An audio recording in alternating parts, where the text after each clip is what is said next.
Hey guys, what's up? My name is Sean Wayne and today tara pag-usapan nga natin itong pinakamalaking expose na binigay ni PRRD kagabi doon sa rally, prayer rally na naganap sa Davao City, no, sa San Pedro, sa pinaka-sentro actually, malapit yun sa City Hall ng Davao City. So, this is a 45-minute speech. We're going to take it part by part. Nakita ko nga na nakapag-react na rito si Teacher Mark. Okay. Ayan. Nainig ang Pilipinas sa mga revelasyon ni ex-PRRD. Bakit siya galit kay PBBM? Andito rin si Attorney Claire. No? Of course, meron pa ritong isa. Prayer rally ni FP. Former President puno ng poot at mura. Presidente ay bangag na sa listahan ng PIDEA. Hindi ko pa siya napapanood. Later on, papanoorin natin. Kanina nakahabol tayo sa live ni Idol Rani. Sabi ko kay Tony Libayan, pwede ba kitang tawagin na Idol Rani? It rhymes, no? Idol Rafi to Idol Rani. Siyempre, hintayin pa natin yung na-idolize daw kasi natin siya. Parating daw tayo sa mga sinasabi ni Attorney Libayan. So, basically dito, sa totoo lang, maraming mga opinion, no? Kung wala may mga opinion si Attorney Libayan na nagkakaiba kami. Okay? And even siya, sinasabi niya out loud if he's not agreeing kung anong mga sinasabi ko or ni Kaayo or ni Teacher Mark kung sino pa man. But ganun that's how it is, no? We have to respect each other's opinion with regards to many topics, hindi lang naman about politics, but it's most probably even siguro sa mga personal, but definitely there are moments na mas marami yung mga panahon na nag-agree kami sa isa't isa or tayong lahat. But nevertheless, ngayon pag-uusapan nga natin itong prayer rally speech ni PRRD. Okay. Marami nagsasabi na ito daw ay nagsasite si PRRD ng citing to sedation or rebellion or treason. And explain na to ni Attorney Libayan dun sa mga hindi pa nakakapanood. Please go ahead and visit yung live niya. So, you can just go over between Attorney Randolph Libayan or doon sa kanyang isang Facebook page na Batas Natin. So, ito yung tayo naman na magre-react dito sa mga sinabi ni PRRD. Okay?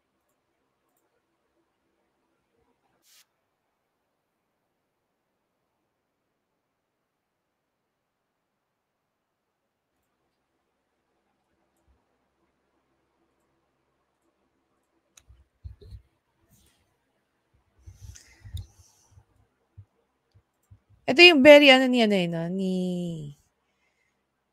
very signature ni PRRD. Alam niyo, ito lang, no? Rewind tayo ng konti. Noong panahon ng kampanya, nung nagka-campaign siya, there are a lot of people who hate him. Because bastos nga raw yung bibig. Diba? Maliban sa palamura and all the shebang. Napaka-slim nga ng chance na manalo siya nung panahon na tumakbo siya. Pero ano nangyari? Siya yung naging presidente. And for the last 6 years ng kanyang presidency, hindi siya tinantanan ng controversy. Hindi siya tinantanan ng kung ano-ano pang mga salita. No? Especially with Rappler. Okay? And during his presidency, napaka-toxic ng relasyon na meron siya sa kanyang vice president. Walang iba kundi si Mama Lenny. Hindi ba? What makes you think ngayon na ito yung perception niyo sa kanya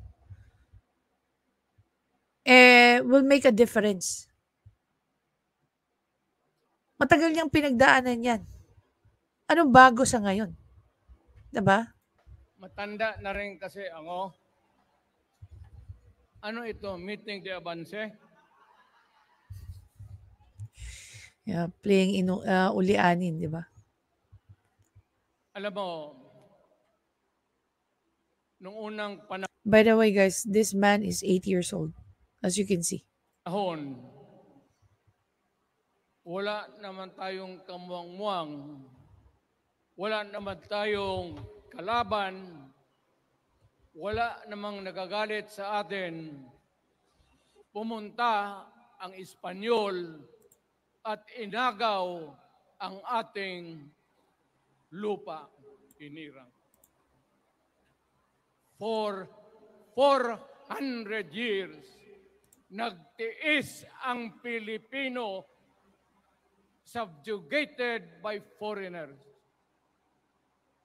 Then, during the American and Spanish War, natalo ang Espanyol at napunta ang ating bayan sa Amerika. Anak ng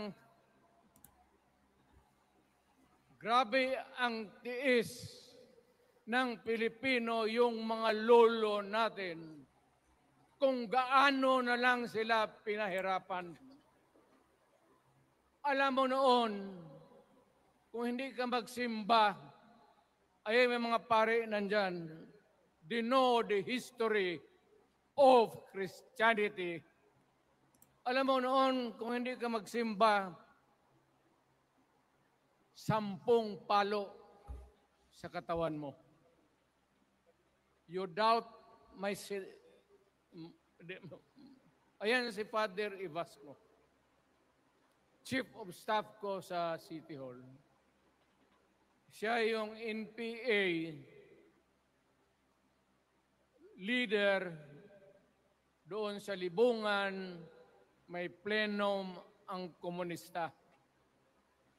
Itong mga sundalo natin, nandito sa harap ko, nahuli yan si Ibasco. At ako naman ay fiscal noon, pumunta ako sa Katitipan para i-administer ko yung oath niya, yung statement niya kung totoo o hindi. Pagkatapos noon, sabi ng mga sundalo, Piskal, papatayin namin itong 2 pare. Father Tison, Waray, pati si Father Ibasco. Bumaba yan sila sa Visayas para makiksapalaran sa NPA. Sabi ko, wag, kasi pare yan. Puta, alam mo, ang Diyos nandyan eh. Kung ito lang naman yan ang prinsipyo, ideolohiya, hindi naman kriminal yan, kidnapper o pusher. Sabi ko, kulungin na lang ninyo. So, sa matagal na panahon, Okay guys, medyo fast forward tayo ng konti. Medyo nagkukwento lang naman dyan si PRD. Okay, dito na tayo sa People's Initiative. pero nung lumabas itong People's Initiative, okay man yan. Abogado ako. There are 3 ways of amending the Constitution. Mag-constitutional convention, mag-election tayo sa political districts ng representante para sa assembly to convene there and propose changing or modification of our Constitution. Itong People's Initiative, pati itong Congress, they would convert the Congress into a constituent body and propose the Constitution. Alin man dyan sa lahat, it will be submitted to the people for ratification. Ang problema dito, ako, Mr. President, Ma'am Lisa Araneta Marcos, hindi Kanina may nasabi si Idol Rani about sa nabanggit niya lang 'to at nahagip ko 'yun. I was watching their live, no, which by the way, shout out of course kay Addictus Rex. Sabi ni Attorney Libayan kanina, which is sobrang nakot yung attention ko. And I agree with him doon sa sinabi niya. The problem is, maraming tao ang hindi naiintindihan ng Constitution. True. Kaya, yung nangyaring People's Initiative prior to today's event or from yesterday's event, ano ba exactly ang alam ng mga Pilipino sa pinipirmahan nila? Maliban sa mga paayuda na pinapangako ng mga representative di umano, mga leaders, ng mga congressman di umano. 'Di ba? That's one of the biggest problem that we have. Hindi well-informed, hindi well-educated yung mga kababayan natin who participated dyan sa signature campaign na yan. Inyo ako kalaban. Wala akong sinasabi ng masama. Hindi lang ako makakampanya noon. Alam mo, iniiwasan ko ito. Itong panahon na ito talaga ang iniwasan ko kasi mapipilitan ako ngayon magsalita. You know what? During the campaign season last 2021 and 2022, kami as a vlogger, no, we've been fed with so many information. Including yung sa yung COA report na flinag si Mama Lenny before yung lumabas almost right after the election. Alam na namin yon. Election, ano pa lang, campaign season pa lang. Nilabas ba namin? Hindi. Maraming mga information na hindi namin nilalabas. Because ako, personally, I felt that I'm not the right person to do that eh. Meron mga tao, may mga tamang tao na dapat nagsasabi nun, including this one. Diba? Sabi nga nila guys, no? Gamitin natin yung analogy na iba ang tao online at saka sa offline. Iba ang presensya at pagkakilala natin sa mga tao. I'm not excluding the Dutertes, ha? Everyone. Lahat. Lahat yan may mga tinatago. Lahat yan may hindi sinasabi, hindi kinikwento. Ang lagi lang projection, yung magaganda, yung tama, and so on and so forth. Diba? Ang tanong naman din, bakit ngayon lang siya nagsalita? Bakit tinayaan din ni PRRD na manalo si PBBM? Or dahil naniwala siya na na magkakaroon ng pagbabago ang Pilipinas dahil matagal niya na rin gusto na merong Marcos na bumalik. Hindi niya lang sinabi exactly kung sinong Marcos. Laban. These 60 No. Alam mo, Mr. President, hindi ako maghingi ng tawad. Kagawan mo yan eh.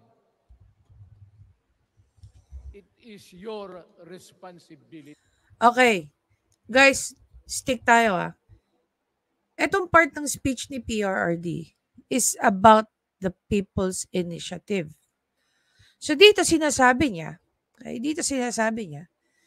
na itong nangyayari about sa People's Initiative is kagagawa ni PBBM. This is how I understand it. Kung magkaiba tayo na interpretation, i-type mo sa comment section kung ano ang dating sa'yo. It is sa sarili mo. What you do in this world binds you. Iyo yan. Huwag mong sisihin ang ibang tao kasi sarili mong utak at katawan yan. Okay, so parang sinasabi rito ni PRRD na ang pinaka-author or mastermind ng PI is si PBBM. Ngayon, pumalpak yung paraan nila,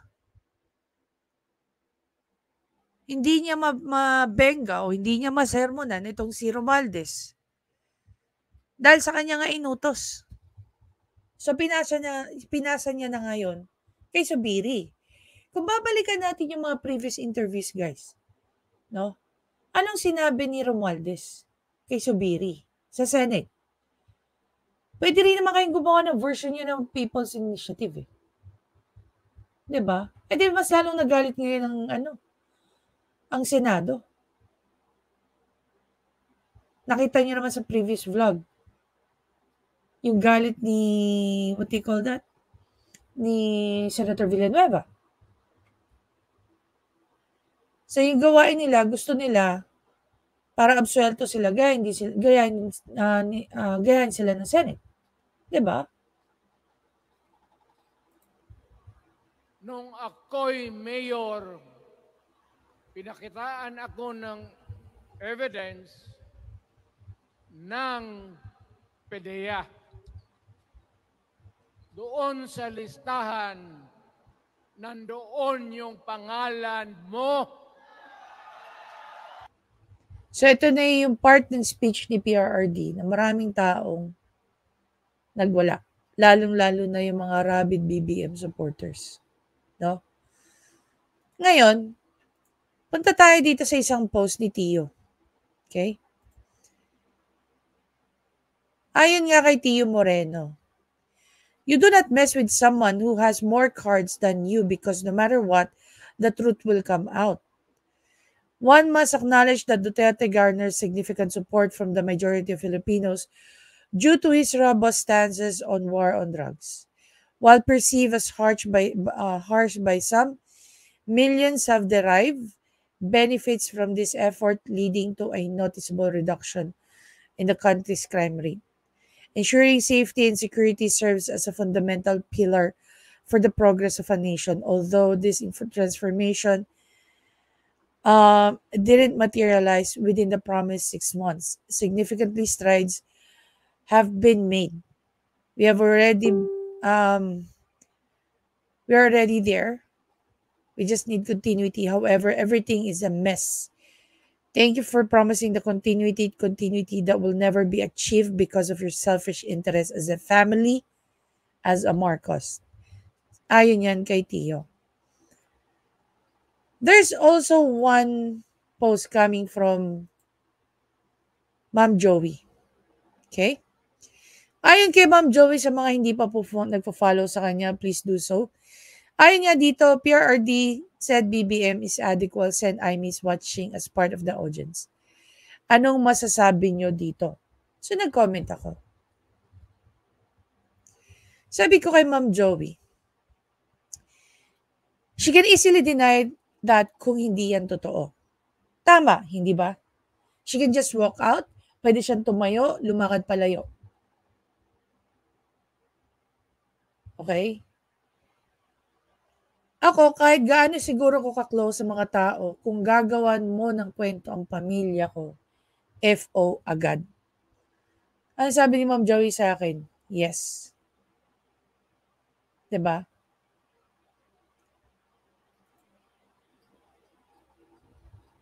See?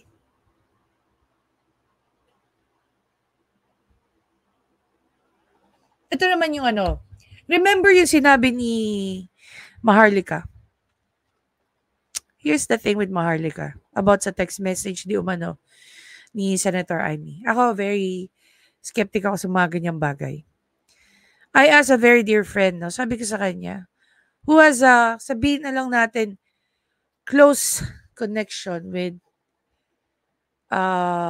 Direk Daryl, Senator Amy.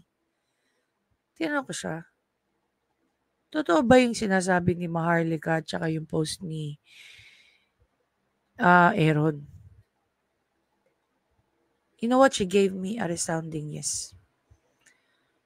Message nga daw yon galing kay Senator Amy.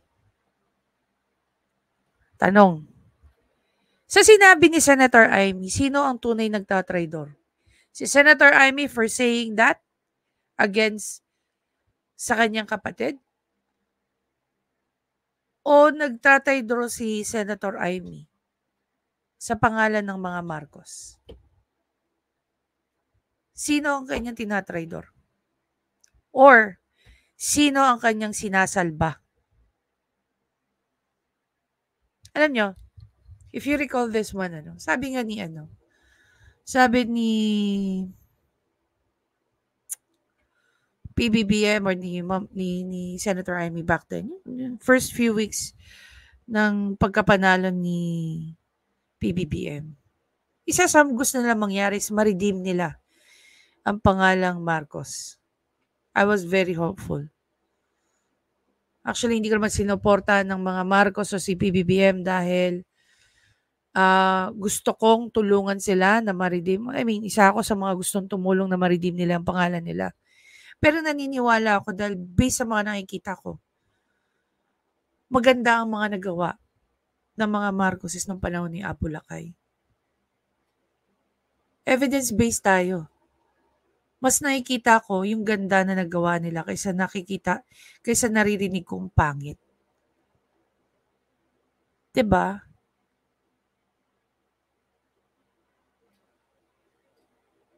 Sa tingin nyo, yung sinabi ni PRRD, hindi alam na sasabihin niya ni Senator Amy? Maybe yes. But maybe no.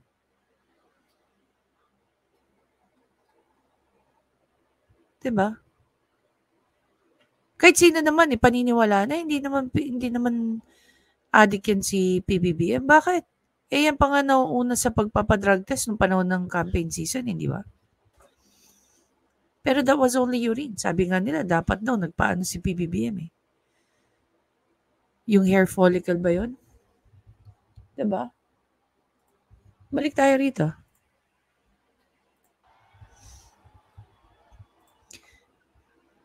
Even before ko ituloy ito tanong ko sa inyo.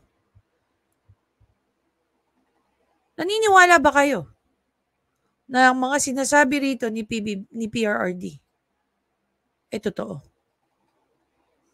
Base sa walang reaksyon ni Senator Amy. Ayaw kong sabihin yan kasi magkaibigan tayo. Kung hindi magkaibigan, magkakilala. Ikaw pumapasok kayo ng alanganin. Mr. President. Ang tanong, ito naman another tanong ko, no? Ano ang relevance? Okay, ano ang relevance ng pagsasabi ni PRRD na si PBBM ay isang addict? Ano sa tingin nyo ang relevance nun? Para magkaroon ng grounds ng impeachment si PBBM? Yun ba yun? Baka susunod ka sa dinaanan ng tatay mo. So ito yung dinidiscuss kanina ni Idol Rani. Idol Rani Libayan. No? Pinag-usapan nila kanina sa live ni Attorney Rani, Attorney Libayan, na ano ba ang pinagdaanan ni Apo Lakay? Di ba nga, natanggal sila sa Malacanang dahil sa People's Revolution. Peaceful daw. Panoorin niyo yung Made in Malacanang. Nasa Viva Max pa ba yun? Excuse me. Sa YouTube, actually, makikita niyo yun, no? Pwede niyo siyang panoorin. Doon niyo makikita yung tunay na nangyari. Kasi yun yung ganda ng pagkakagawa ni Direk Daryl . Kasi nakita natin yung other side ng story ng people power. 'Di ba? Na ang totoo, ang sinasabi nila, tinanggal daw ng taong bayan ang mga Marcos. Pero based dun sa story, they have to leave Malacanang because nakakaawa na ang mga staff nila doon. Hindi yung sarili nila ang inisip nila. Yung mga taong kasama nila sa loob. Diyan ako takot. Ayaw ko mangyari sa iyo yan. Pabor lang, ako namang nagmamakaawa kasi it will divide the nation at madugo itong panahon na ito.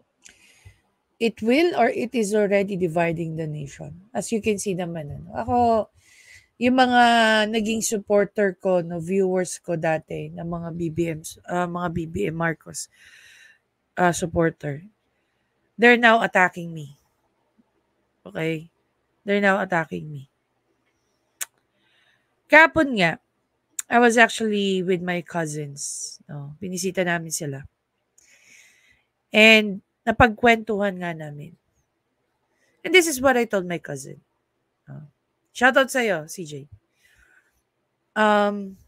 Sinuportahan ko si PBBM because of Inday Sara.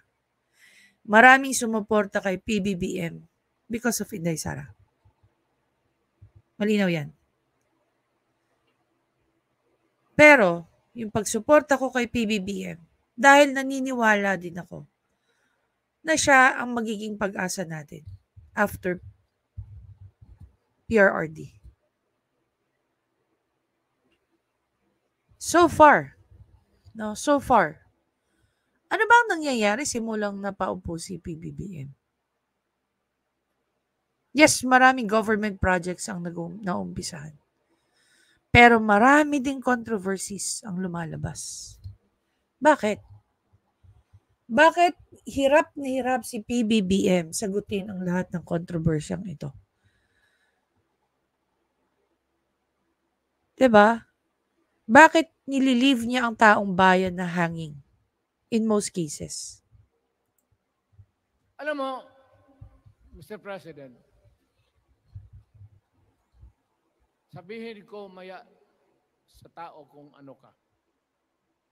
Noong unang panahon, Okay. So, dito muna natin i-end itong part 1 na ito.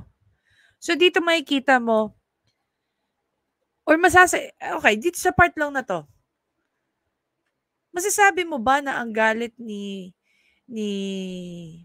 PRRD ay galit personal? O dahil na hindi niya nakikita kung ano yung pinangako niya? 'Di ba? Personal ba ang galit ni PRRD? Or nagsasabi lang ba siya ng totoo? Gaya nga ng sinabing tinanong ni Ma'am Joey sa kanyang post. Bakit nga ba hindi nag-react si Senator Amy? 'Di ba? Bakit nga ba hindi nag-react si Senator Amy? At bakit hindi rin kayang sabihin ni Senator Amy outright? Okay? Outright. Na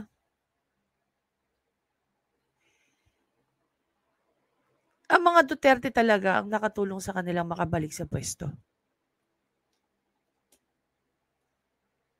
Hindi ba kayang sabihin yun ni Senator Amy? O hindi niya gustong sabihin? Two things. What do you think? Anyway guys, natin to.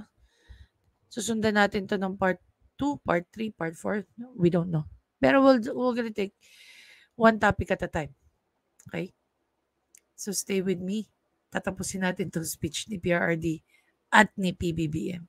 I'll see you in the next video guys.